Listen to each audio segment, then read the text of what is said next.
চাকরি চাকরি, আরে চাকরি কোথা থেকে তৈরি হয় জানেন? মাটির থেকে। কি আরে বলুন। চাকরি চাকরি চাকরি, আরে চাকরি কোথা থেকে তৈরি হয় জানেন? মাটির থেকে।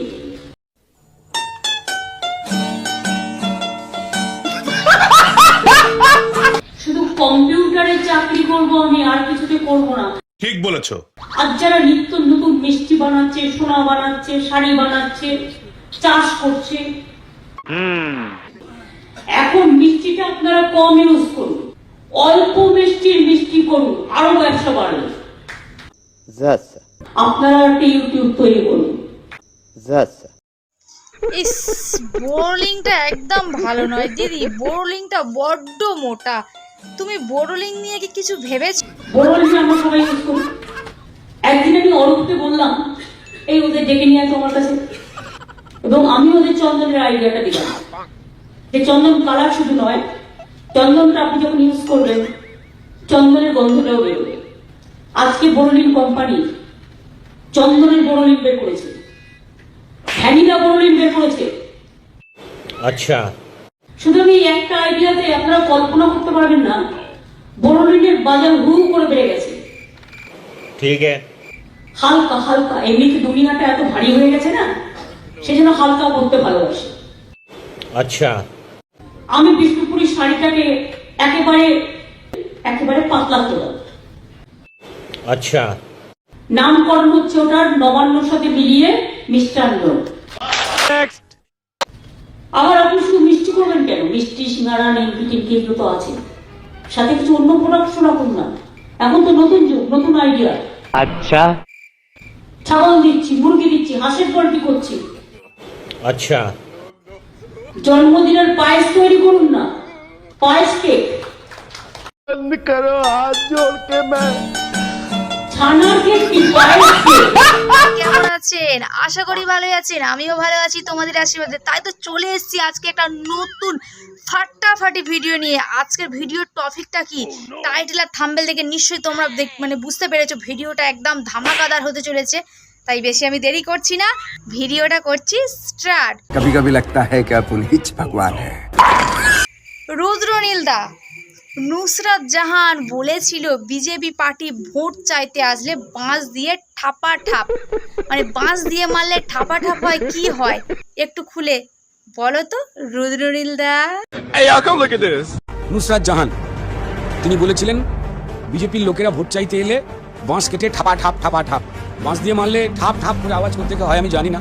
আমার মনে হয়েছে যে নুসরাত জাহানের খুব প্রিয় শব্দ ঠাপটা, সেই জন্য উনি ব্যবহার করেছেন। তা বাঁশ দিয়ে মারলে দুমদাম বলে আওয়াজ হয় শুনেছিলাম, তো কেন হঠাৎ ঠাপে চলে গেলেন আমি বলতে পারবো না। যার যা পছন্দ সে সেই ভাষা প্রয়োগ করবে। বলছি আফজাল কাকু, এই যে সঞ্জয় রায়ের ফাঁসিটা হলো না, এর জন্য আমাদের দিদি খুব শোকাহত। এর আসল কারণ কি সেটা তুমি বলেছো, তবে শুনছিলাম নাকি সঞ্জয় রায়ের ফাঁসিটা আটকেছে খুদ অভয়ার বাবা মা। এর আসল কারণটা কি? তো বন্ধুগণ, জনগণ, এর আসল কারণটা কি তোমরা শুনে নাও আফজাল কাকুর মুখ থেকে। আফজাল কাকু শুরু করো। এই সঞ্জয় রায় যতদিন বেঁচে থাকবে ততদিন তৃণমূলের নেতাদের এবং রাঘব বোয়ালদের, যেমন ধরুন বিনীত গোয়েল, সন্দীপ ঘোষ থেকে শুরু করে ডাক্তার পান্ডে থেকে শুরু করে আরো অনেক বড় বড় মাথা, তাদের জিনা হারাম হয়ে যাবে।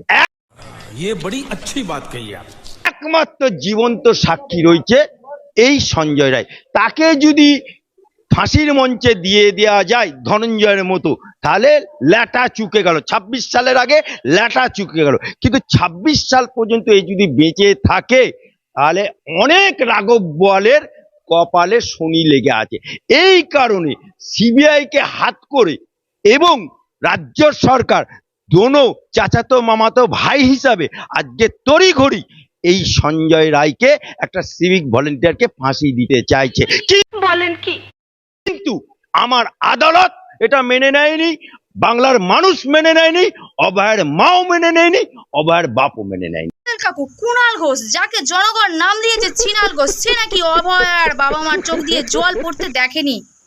সে নাকি তাদেরকে কাঁদতে দেখেনি। তুমি এই নিয়ে কি বলতে চাইছো চট করে বলে দাও। আর আমাদের পিসি, সে তো কাঁদতে পারে না, সে আবার চোখে ভ্যাসলিন লাগিয়ে নাকি কাঁদে। তো তুমি এই নিয়েও কি বলতে চাইছো চট করে বলো তো। জনগণ, বন্ধুগণ, আফজাল কাকু কি বলতে চাইছে জাস্ট মমতা ব্যানার্জি আর কুণাল ঘোষকে একদম ধুয়ে দিলেন। তো দেখতে থাকো তোমরা আফজাল কাকু কি বলে। আরে বাপ রে বাপ, কুণাল ঘোষ কাঁদতে হবে? নির্যাতিতার মা বাবাকে কাঁদতে হবে? হ্যাঁ, দেখিয়ে দেখিয়ে কাঁদতে হবে? তোমার তোমার মমতা বাবু যেমন ভেসলিন লাগিয়ে কাঁদে সেরকম কাঁদতে হবে নাকি? হ্যাঁ, আরে এখতিয়ার নেই যখন, তাহলে ডিক্লেয়ার করো। যদি বাপের বেটা হবে ডিক্লেয়ার করো, যদি এক বাপের জন্ম হবে তাহলে ডিক্লেয়ার করবে, আর যদি দোগলার বাচ্চা হবে তাহলে তাহলে এরকম কথা বলবে। আরে নির্যাতিতার বাবা মা, তার যে মায়ের সন্তান চলে যায়, যে মায়ের কান্না, বুক ভরা কান্না হয়, সেই বা জানে তার যন্ত্রণা।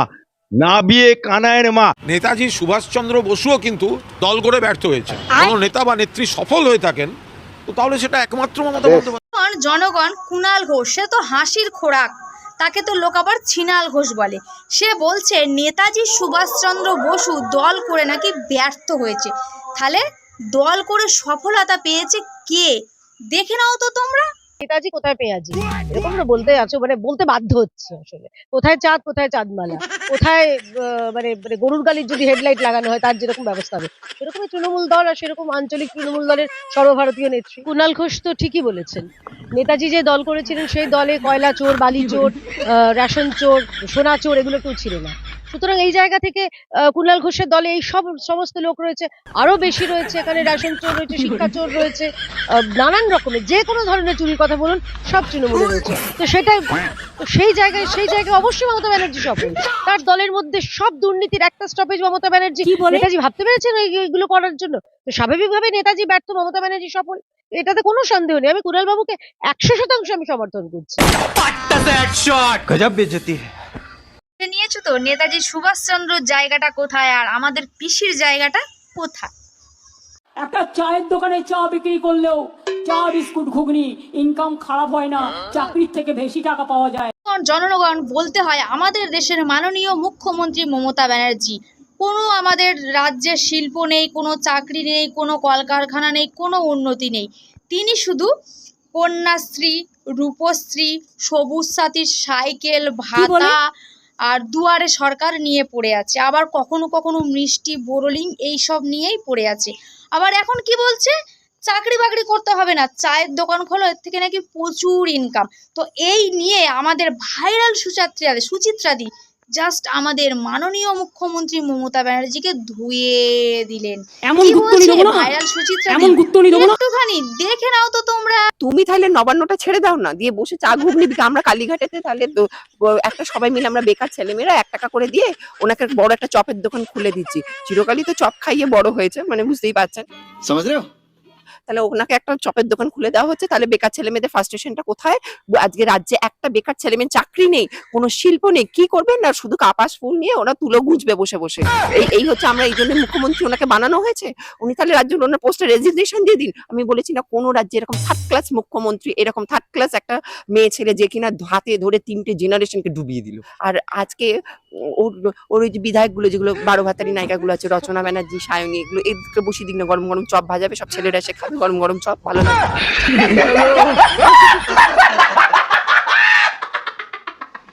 এমন গুত্তনি দেবো না, এমন গুত্তনি দেবো না। ও পিসি, আমি খোদ তোমার দলে, আমি কি তোমার নামে কিছু বলেছি? কথায় কথায় তুমি সেই আমাকেই গুত্তুনি দাও, মানে নরম জায়গায় গরম দেখাও। শুধু সুচিত্রাদি, আফজাল কাকুও তো তোমার নামে কত কি বলছে, তুমি সেগুলো একটুখানি শুনে নাও, তারপরে গুত্তুনিটা কাকে দেবে একটু ভেবে চিনতে দাও। আফজাল কাকু, তুমি কি বলতে চাইছো ডিটেইলসটা একটু বলে দাও তো। আজকে যদি মমতা বাবুর, মমতা খালার, ওনার আবার সোনা বৌদি আছে, নট করে মুখ্যমন্ত্রী, যখন দুর্গাপুর এক্সপ্রেস হাইওয়েতে অভিষেক ব্যানার্জির অ্যাক্সিডেন্ট হলো, চোখে আঘাত লাগলো, কেন দাউ দাউ করে কেঁদেছিলে? কেন কেঁদেছিলে? অভিষেক ব্যানার্জি তো তোমার পেটে ধরা ছেলে না। সে তো তুমি বলো ভাইপো, তাহলে ভাইপোর অ্যাক্সিডেন্ট হওয়ার জন্য তোমার চোখ দিয়ে গড় গড় করে জল বাড়ে। আর আজ নির্যাতিতার মা, তার সন্তান হারা হয়েছে, একমাত্র মেয়ে ডিউটিরত অবস্থায় ডাক্তার তৈরি করেছে, সে কাঁদছে, তার বুক কাঁদছে। আজকে সে বলতে পারবে না, তাকে রাজনীতির আঙিনায় ঠেলে দিচ্ছে, বেহা নির্লজ্জ। আর কে বলছে? ওই কুণাল ঘোষ। বাপমা নাম রেখেছে কুণাল ঘোষ, আর জনগণ নাম রেখেছে চিরাল ঘোষ। এই লোকটি পিজেন ভ্যান বাজিয়ে বলেছিল মমতা চোর। এই লোকটি পিজেন ভ্যান বাজিয়ে বলেছিল সাদা টাকা সব কালীঘাটে আছে। এই লোকটি রুজিনার নামে কেস করেছিল।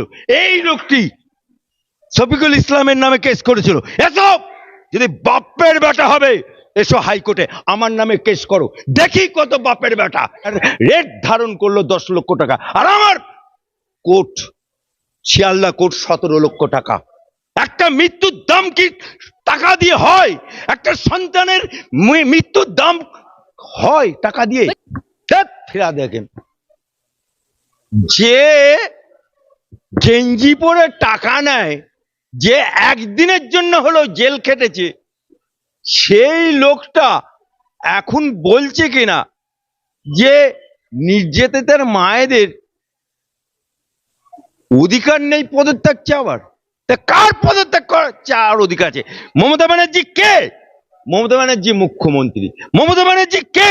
মমতা ব্যানার্জি স্বরাষ্ট্রমন্ত্রী। মমতা ব্যানার্জি কে? মমতা ব্যানার্জি স্বাস্থ্যমন্ত্রী।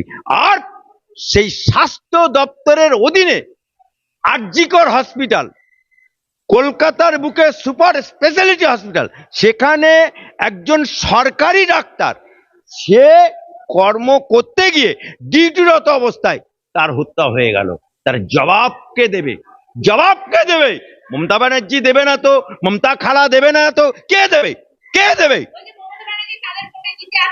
না, মমতা ব্যানার্জি জনগণের ভোটে জিতে নেই, শুধুমাত্র মোচমানের ভোটে জিতে আছে। হ্যাঁ, এটাই তার মানে বোঝাতে চাইছে যে মমতা ব্যানার্জি মোচমানের ভোটে আছে, আর অভয়ের মা, অভয়ের বাপ, এরা জনগণ, বাকি জনগণ ভোট দেয়নি। তাহলে বাংলার মুখ্যমন্ত্রী ডিক্লেয়ার করুক যে আমি শুধু বাংলার মুখ্যমন্ত্রী, মুসলমানদের মুখ্যমন্ত্রী, জবাব দিক। আর ফিরহাদ হাকিম বলে দিক যে আমি কলকাতার মেয়র, যে চেয়ারে সুভাষচন্দ্র বোস বসছে, যে চেয়ারে আমাদের বিকাশ রঞ্জন বসেছে, যে চেয়ারে আমাদের সুব্রত মুখার্জি বসেছে, যে চেয়ারে দেশবন্ধু চিত্তরঞ্জন বসেছে, সেই চেয়ারটা এখন শুধুমাত্র মুসলমান।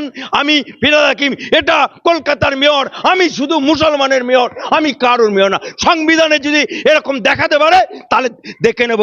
বলো, যদি হিম্মত থাকে বলুক মমতা ব্যানার্জি যে আমি শুধু মুসলমানের মুখ্যমন্ত্রী। কোন সংবিধানে লেখা আছে?